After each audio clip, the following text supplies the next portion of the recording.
Всем привет, дорогие друзья! Как всегда, рад приветствовать вас на своем канале. Сегодня очередная шпаргалка. Записываю видео владельцам марки Chevrolet Aveo в кузове T300.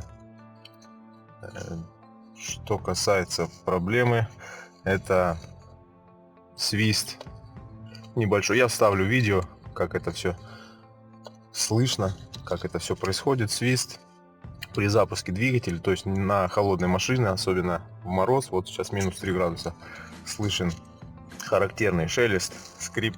Это натяжительный обводного ремня на генератор. То есть сам ролик, подшипник, ролик свистит. Вот, решение данной проблемы есть. Две можно купить. Сам натяжитель, я его в описании оставлю под видео. Подобрал, на мой взгляд, качественные и хорошие. Это фирмы Gates. Маркировку я также вам оставлю. Вот, как писали на форуме, что они приходят, данные натяжители, со спиленными номерами. То есть, возможно, такие натяжители стоят именно с завода на данной марке автомобиля.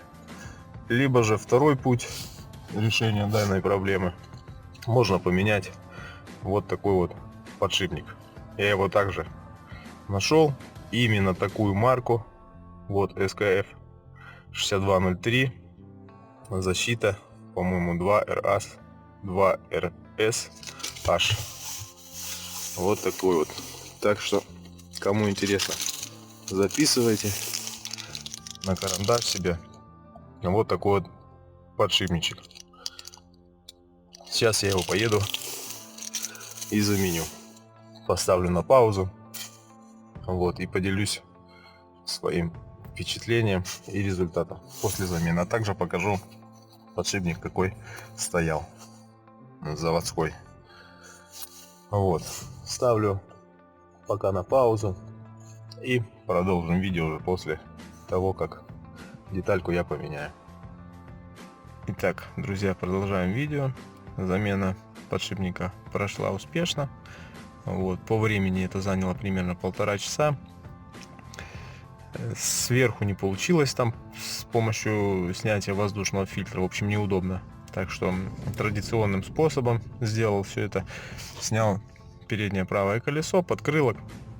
Вот, и в свободном доступе добрался уже до натяжителя. Снял натяжитель, снял ролик и перепрессовал вот этот вот подшипник. Смотрите, вот такой вот стоит в оригинале. Это фирма НСК. Это заводской подшипничек. Может, если кто будет производить замену, удастся найти именно вот такой вот. Ну, я думаю, такой подшипник в оригинале вряд ли найдешь. Вот такие вот дела. Кстати, по цене данный ролик стоит $4 примерно. И сам натяжитель от фирмы Gates, который я ниже в описании оставлю, порядка $22 стоит. Вот, на этом все. Всем спасибо за просмотр, хорошего настроения и пока-пока.